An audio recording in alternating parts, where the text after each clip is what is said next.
धनंजय सिंह भी आ गए, भारतीय जनता पार्टी को समर्थन दे रहे हैं। धनंजय सिंह का जहाँ तक मामला है, वो जो कहते हैं वो करते नहीं हैं। वो समाजवादियों को सहयोग कर रहे हैं, केवल वो बचने के लिए मुंह से बोले हैं भाजपा का समर्थन कर रहे हैं, प्रचार कर रहे हैं, लेकिन वो समाजवादियों को समर्थन कर वोट कर रहे हैं। आप कैमरा 2024 लोकसभा चुनाव के 6वें चरण का मतदान 25 मई को होना है, जिसमें 7 राज्यों की 57 सीटों पे चुनाव होना है। हम बात करें अगर उत्तर प्रदेश की, तो उत्तर प्रदेश में 14 सीटों पे मतदान होना है। तमाम ऐसे बड़े नेता हैं जिनकी प्रतिष्ठा दांव पे लगी हुई है। अगर हम बात करें जौनपुर की, तो जौनपुर में 2 पूर्व मंत्री हैं जिनकी प्रतिष्ठा दांव पे लगी हुई है। इस वक्त हम लोग जौनपुर लोकसभा सीट पर हैं और अखिलेश यादव थोड़ी देर में यहां आने वाले हैं। क्या कुछ माहौल है जौनपुर का, ये हम जानने की कोशिश कर रहे हैं। यहाँ पे तमाम लोग हैं, उनसे बात करेंगे। सर, क्या नाम है आपका?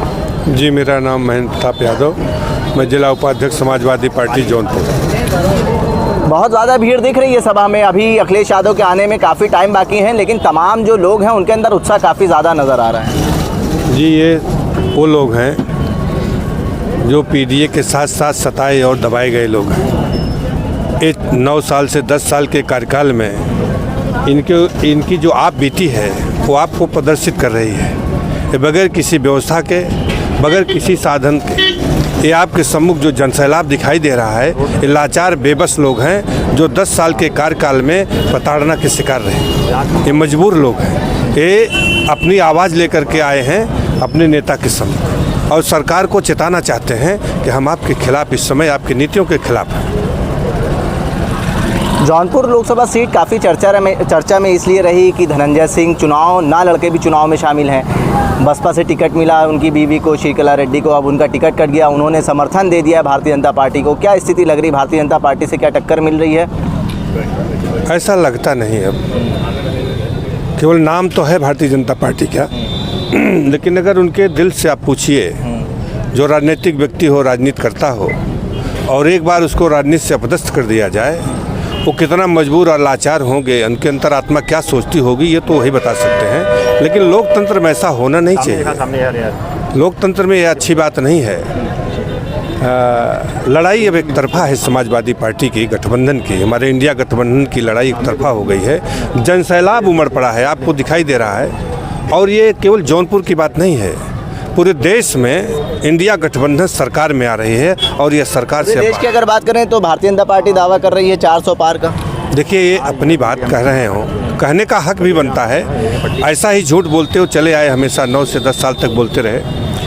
लोकतंत्र में अपनी बात कहने का सबको हक और अधिकार है, लेकिन ये देखने में लगा कि जो व्यक्ति सही बात अगर कहने का साहस किया तो या तो जेल चला गया है तो मुकदमों में फंसा दिया। आप जौनपुर के ही हैं, जौनपुर में धनंजय सिंह का प्रभाव तो है ना? बिल्कुल। तो उनके साथ जो कहा जाता है कि स्वर्ण तो वोट है ही है, अल्पसंख्यकों के भी हैं और पिछड़ों के भी हैं, तो कहीं ना कहीं वो भारतीय जनता पार्टी को फ़ायदा पहुंचा रहे हैं कि नहीं पहुंचा रहे हैं? देखें, जो उनके मतदाता हैं, वो वोटर जो है उनके व्यक्तिगत प्रभाव से उनके व्यक्तिगत वोटर हैं। ये कहने कि वो जिसको कह देंगे, मैं नहीं समझता कि वो लोग उनके कहने पर दूसरे को वोट करेंगे।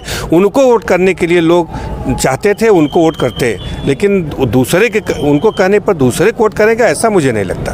बात ये करी जा रही है कि श्रीकला रेड्डी का टिकट काटा गया है तो भारतीय जनता पार्टी को फ़ायदा पहुंचेगा। आपकी नज़र में क्या फ़ायदा पहुंचेगा भारतीय जनता पार्टी को, या जो स्वर्ण जाति के लोग हैं वो नाराज़ हैं? एकदम पूरी तरह से लोग नाराज़ हैं। उनकी आत्मा से अगर आप पूछेंगे, उनकी दर्द, उनकी वेदना को समझेंगे तो लगेगा कि कितनी वेदना लिए लोग हैं ये। वो लोग इतने नाराज़ हैं कि उनके खिलाफ वोट कर रहे हैं।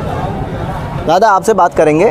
जौनपुर पे देखा जा रहा है कि मुद्दों के ऊपर राजनीति नहीं हो रही, यहाँ पे जाति समीकरण को साधने का प्रयास किया जा रहा है। सब साधने तब हम तो अहिरे को बाटी सब, इससे ज़्यादा हम ना कुछ कह पाओ। हम पैदा ही उसी में भाई, हमारी पैदाइश ही उसी में है। हाँ, इसलिए हम इससे ज़्यादा नहीं कह पाए। तो क्या स्थिति है समाजवादी पार्टी की? क्या है कुल क्या यही के बता पूरे पढ़ते तो भाई। हाँ, पूरा पढ़ते तो भाई, फिलहाल के जीत लिए ही की। हाँ, बस कह रहा अब हो। चलिए ठीक है, यहाँ पे युवा भी हैं, उनसे भी बात करेंगे। युवा भी हैं आपके पास आ रहे हैं। क्या प्रभाव है जौनपुर में समाजवादी पार्टी का? क्या लग रहा है समीकरण इस बार क्या करने वाला है? आप जो युवाओं की ये भीड़ देख रहे हैं, जौनपुर में पीडीए की लहर आ गई है।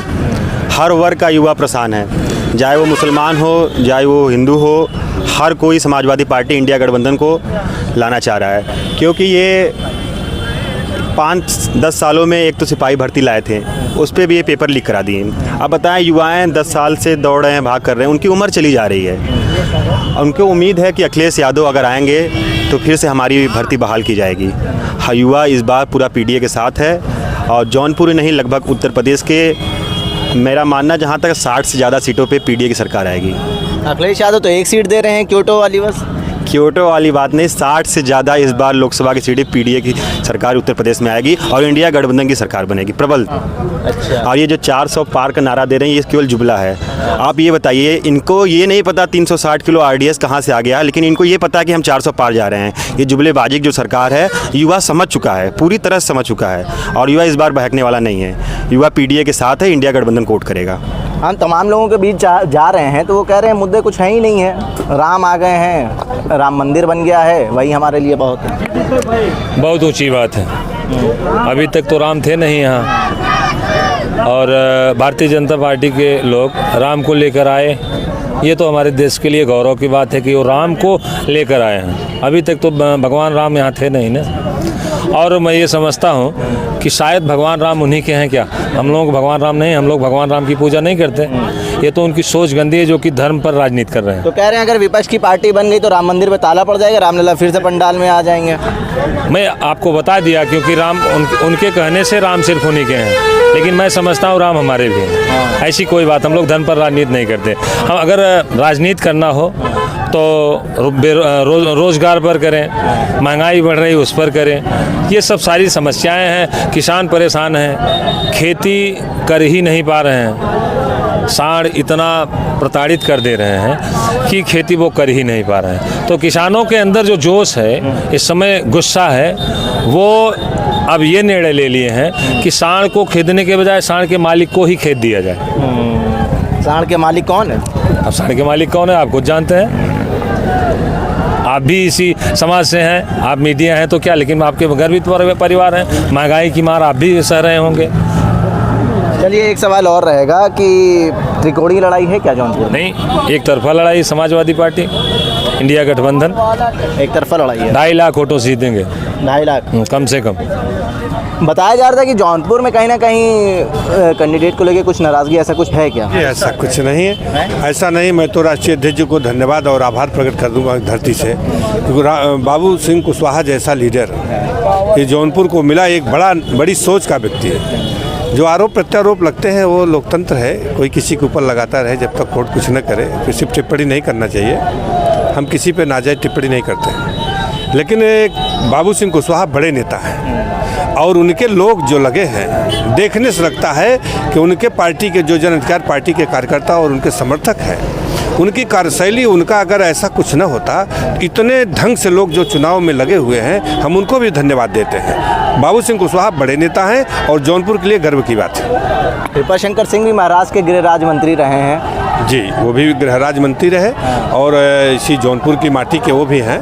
उनका भी ऐसा कुछ नहीं है, कुछ नहीं कह सकते उनको, उनका भी स्वागत है। लेकिन पक्ष और विपक्ष की राजनीति है, हमारी राजनीति कुछ और है, उनकी कुछ राजनीति और है। हम समाजवादी लोग हैं, हम इब्बट नहीं कर सकते, न किसी तरफ देख सकते हैं। और वो लोग बड़े नेता हैं, आज यहाँ हैं, कल दूसरी जगह जा सकते हैं। उनका अपना एक स्थान नहीं है, ये चलते फिरते लोग हैं, इसलिए उस पर बहुत टिप्पणी नहीं कर सकते। बहन जी, एक सवाल रहेगा, बहुत महत्वपूर्ण रहेगा। क्या धर्म के नाम पर जो मुद्दे हैं उसको छुपाया जा रहा है, या ये कहें धर्म की चादर से उन मुद्दों को ढका जा रहा है? देखिए, ये धर्म एक ऐसा विषय है, ये किसी को भी मतान्ध कर देता है। हमारा देश जो है ये आध्यात्मिक धरती है हिंदुस्तान, और इसमें हर धर्म के लोग निवास करते हैं। भारत एक ऐसा देश जिसमें हर धर्म को मानने वाले लोग हैं और सारे धर्म की अपनी अपनी मर्यादा और मर्यादा है। इसलिए धर्म को आगे करके डॉक्टर लोहिया कहते थे। डॉक्टर लोहिया भी इसी बात को कहते थे। जैसे जब पूर्व प्रधानमंत्री अटल जी थे तो उन्होंने डॉक्टर लोहिया की उस बात को चरितार्थ करने का प्रयास किया था कि नदी से नदी जोड़ने की बात की थी। चित्रकूट रामायण मेला की बात डॉक्टर लोहिया ने की थी। हम समाजवादी लोग हैं, हम भी आस्थावान लोग हैं। अब ये कोई कह दे कि राम को पेटेंट किया है, ये उनकी क्षुद्र मानसिकता है। भगवान राम को सब मानते हैं, और जो हमारी पौराणिक ग्रंथ हैं, जो हमारा इतिहास है, धर्मों का इतिहास है, वो देखेंगे तो सेवरी से लेकर के जटायु से लेकर के सारे लोग भगवान राम के आराध्य को अपने आराध्य माने। प्रधानमंत्री नरेंद्र मोदी ने अभी भाषण दिया और उन्होंने अपने भाषण में कहा राहुल गांधी और अखिलेश यादव समाजवादी पार्टी और कांग्रेस जो है वो पाकिस्तान के समर्थक हैं। देखें, देश के प्रधानमंत्री हैं।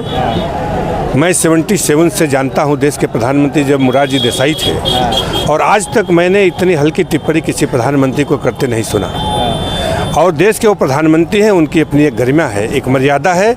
मैं तो इसी आपके माध्यम से अनुरोध करूंगा कि आप देश के प्रधानमंत्री हैं, भारतीय जनता पार्टी के आप प्रधानमंत्री ने, जब आप शपथ लेते हैं तो संविधान की और भगवान और ईश्वर की शपथ लेते हैं, पार्टी का शपथ नहीं लेते हैं। इसलिए उनको अपनी उस मर्यादा का भी ख्याल रखना चाहिए और ये छोटे मोटे राजनीति के चक्कर में न पड़ करके उस पद की गरिमा को जरूर बचा कर रखना चाहिए। उत्तर प्रदेश में सबसे बड़ा मुद्दा या देश में सबसे बड़ा मुद्दा राम मंदिर कहा जाता है, वो मुद्दा क्या इस बार असफल रहने वाला है? आप क्या सोचते हैं, वो कहीं उसका फायदा पहुंचेगा भारतीय जनता पार्टी? ऐसा कुछ नहीं, राम मंदिर का कोई मुद्दा नहीं रह गया है। अब यहाँ बेरोजगार भी भाई बता रहे थे, इस देश में प्रदेश में राम मंदिर की बात अलग विषय है, वो धर्म है, लेकिन बेरोजगारी, भ्रष्टाचार, जो हालात है इस प्रदेश और देश की हालात से लोग मजबूर हो गए हैं। अब जनता सीधे सरकार से लड़ रही है, इसमें कोई ऐसा मुद्दा बचा नहीं है। जनता आक्रामक होकर के सरकार के विरुद्ध मैदान में आ गई है। कह रहे हैं कि देश एक बहुत मजबूत हाथों में है, देश का जो प्रतिनिधित्व कर रहे हैं प्रधानमंत्री नरेंद्र मोदी, पूरे विश्व में डंका बज रहा है, इसका कैसे देखते हैं? ऐसा कुछ नहीं, सिर्फ उनकी जुमलेबाजी है, झूठ बोलते हैं, बाकी कुछ नहीं जी। ठीक है, एक लोग और उनसे भी बात कर लेते हैं। क्या लग रहा है जौनपुर में इस बार क्या कुछ होने वाला है? जौनपुर में बाबू सिंह कुशवाहा पीडीए के बड़े नेता हैं, पीडीए के पर्याय नेता हैं और ये 2 लाख वोट से विजयी होने जा रहे हैं। 2 लाख वोट से? मार्जिन भी बता दिया? और क्या, सब हो चुका है, मार्जिन जीत रहे हैं। सेट कर लिया क्या कुछ? अरे सीधा सीधा पीडीए की लड़ाई है, जानते ही हैं आप। 85-15 की लड़ाई है, कहाँ जाएगा वोट? बहुत बम्पर वोट मिल रहा है। धनंजय सिंह भी आ गए, भारतीय जनता पार्टी को समर्थन दे रहे हैं। धनंजय सिंह का जहाँ तक मामला है, वो जो कहते हैं वो करते नहीं हैं। वो समाजवादियों को सहयोग कर रहे हैं, केवल वो बचने के लिए मुंह से बोले हैं भाजपा का समर्थन कर रहे हैं, प्रचार कर रहे हैं, लेकिन वो समाजवादियों को समर्थन कर वोट कर रहे हैं। ऑफ कैमरा आपको बता दे रहा हूँ मैं। देखिए, बड़ी बात इन्होंने कही है। हम तमाम लोगों से बात करने आए थे, समाजवादी पार्टी के जो कैंडिडेट हैं उनकी जनसभा है जिसमें अखिलेश यादव खुद आ रहे हैं। यहाँ पे हमने तमाम लोगों से बात करने की कोशिश करी, तो उसमें से एक जो लोग थे, एक जो व्यक्ति थे, उन्होंने साफ तौर पे धनंजय सिंह के ऊपर ये आरोप लगा दिया वो भले भारतीय जनता पार्टी को समर्थन दे रहे हैं ऑन कैमरा, लेकिन ऑफ कैमरा वो समाजवादी पार्टी के साथ है और समाजवादी पार्टी कैंडिडेट को जिताएंगे। जनसंदेश टाइम्स के लिए कैमरा पर्सन श्याम खान के साथ आकिब मिराज खान, जौनपुर।